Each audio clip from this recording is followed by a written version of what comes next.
而家就上嚟送個貼紙俾你啦。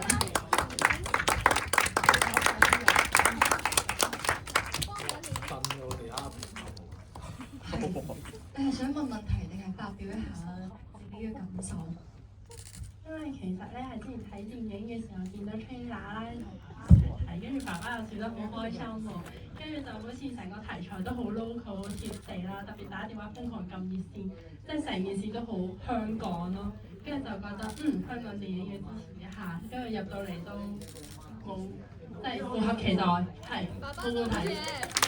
非常多謝爸爸，爸爸都俾啦。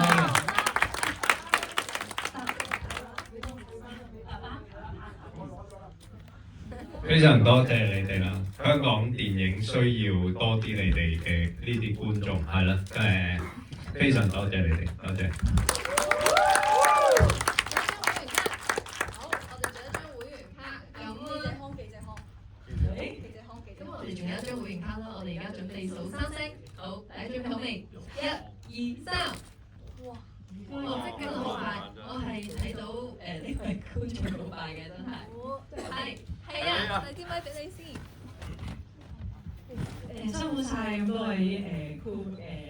下個好長謝票。咁有個問題想問導演嘅，因為咧我之前喺其他嘅謝票場就聽過話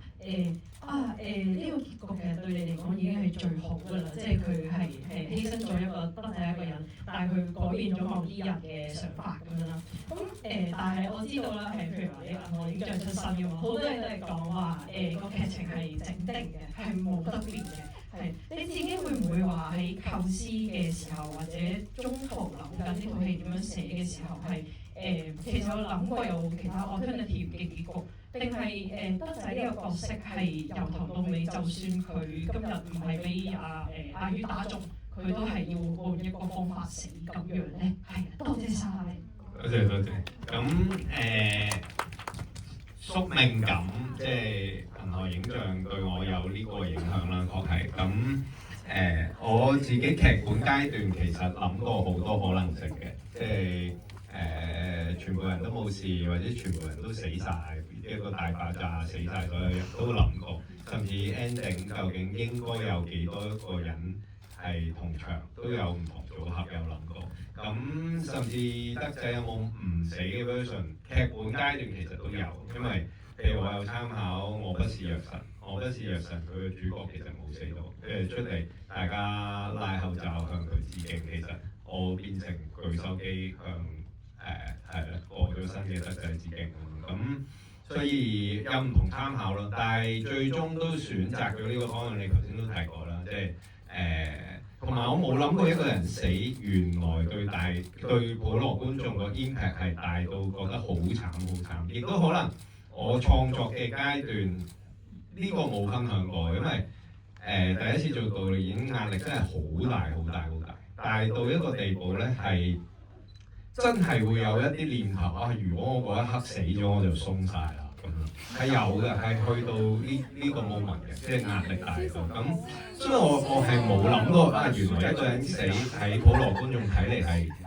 係一個最傷感或者慘得滯嘅。我有少少創作跌咗落某個牛角尖，亦都甚至其實德仔好有趣地，佢最後演嗰個 top shot 嗰個氣絕前嗰個即係掙扎緊嗰個 moment， 佢有問過我，其實佢應該演一個鬆一口氣嘅方法，定係依家呢種咁佢都有演咗嘅，即係有另一個 take 係佢鬆一口氣嘅，其實咁，但係好唔舒服嘅剪埋一齊，無啦啦鬆一口氣，但係係咯，所以我冇諗過原來一個人嘅死亡對大家悲慘嗰個係咁極致，咁呢個係咯，我亦都吸收到大家嘅感覺。之後睇下創作上再點樣再係咯，即係精益求精，希望有下一套再同大家見面。多謝你哋。